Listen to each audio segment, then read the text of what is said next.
ഈശോ മിശിഹായ്ക്ക് സ്തുതിയായിരിക്കട്ടെ. 2024 ഫെബ്രുവരി 19 കാമ്പാനയിലെ കന്യക.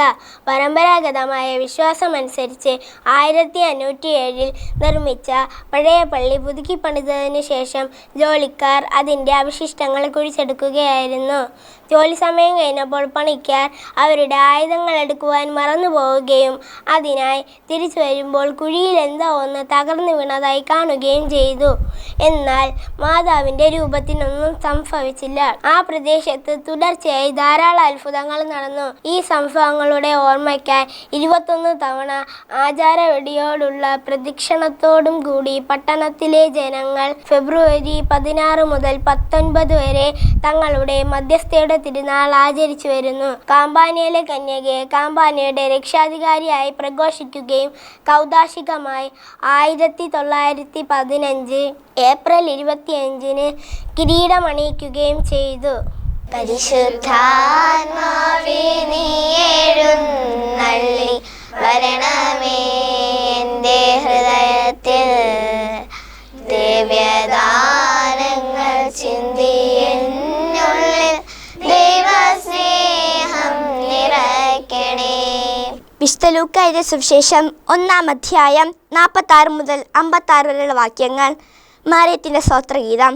മറിയം പറഞ്ഞു, എൻ്റെ ആത്മാവ് കർത്താവിനെ മഹത്വപ്പെടുത്തുന്നു, എൻ്റെ ചിത്തം എൻ്റെ രക്ഷകനായ ദൈവത്തിൽ ആനന്ദിക്കുന്നു.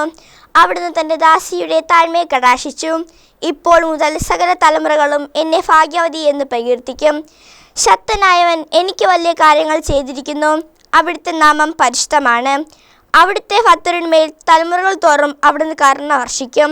അവിടുന്ന് തൻ്റെ ഭുജം കൊണ്ട് ശക്തി പ്രകടിപ്പിച്ചു, ഹൃദയവിചാരത്തിൽ അഹങ്കരിക്കുന്നവരെ ചിതറിച്ചു. ശക്തന്മാരെ സിംഹാസനത്തിൽ നിന്ന് മറിച്ചിട്ടു, എളിയവരെ ഉയർത്തി. വിശക്കുന്നവരെ വിശിഷ്ട വിഭവം കൊണ്ട് സംതൃപ്തരാക്കി, സമ്പന്നരെ വെറും കൈകളുടെ പറഞ്ഞയച്ചു. തൻ്റെ കാരുണ്യം അനുസ്മരിച്ചുകൊണ്ട് അവിടുന്ന് തൻ്റെ ദാസനായ ഇസ്രായേലിനെ സഹായിച്ചു. നമ്മുടെ പിതാക്കന്മാരായ അബ്രഹാത്തോടും അവൻ്റെ സന്തതികളോടും എന്നേക്കുമായി ചെയ്ത വാഗ്ദാനം അനുസരിച്ച് തന്നെ മറിയം അവളുടെ കൂടെ 3 മാസത്തോളം താമസിച്ചു. പിന്നെ വീട്ടിലേക്ക് മടങ്ങി. കർത്താവിൻ്റെ വചനം. ദൈവത്തിന് നന്ദി. സ്നേഹസ്വരൂപനായ ഈശോനാഥാ, ഇന്നത്തെ ദിവസത്തെ ഞങ്ങൾ അങ്ങേക്ക് സമർപ്പിക്കുന്നു. കുഞ്ഞുമക്കളായ ഞങ്ങളെ ജ്ഞാനത്തിലും പ്രായത്തിലും ദൈവത്തിൻ്റെ മനുഷ്യരുടെ പ്രീതിയിൽ വളർന്നു വരുവാനും മാതാപിതാക്കളെ ബഹുമാനിക്കാനും അനുസരിക്കാനുമുള്ള അനുഗ്രഹം നൽകണമേ എന്ന് കർത്താവായ യേശുക്രിസ്തു വഴി അങ്ങയോട് ഞങ്ങൾ പ്രാർത്ഥിക്കുന്നു. ആമേൻ. നന്മ നിറഞ്ഞ മറിയമേ സ്വസ്തി, കർത്താവ് അങ്ങയുടെ കൂടെ സ്ത്രീകളിൽ അങ്ങ് അനുഗ്രഹിക്കപ്പെട്ടവളാകുന്നു. അങ്ങയുടെ ഉദരത്തിൻ്റെ ഫലമായി ഈശോ അനുഗ്രഹിക്കപ്പെട്ടവനാകുന്നു. പരിശുദ്ധ മറിയമേ തമ്പുരാന്റെ അമ്മേ, പാപികളായ ഞങ്ങൾക്ക് വേണ്ടി ഇപ്പോഴും ഞങ്ങളുടെ മരണസമയത്തും തമ്പുരാനോട് അപേക്ഷിക്കണമേ. പിതാവിനും പുത്രനും പരിശുദ്ധാത്മാവിനും സ്തുതി.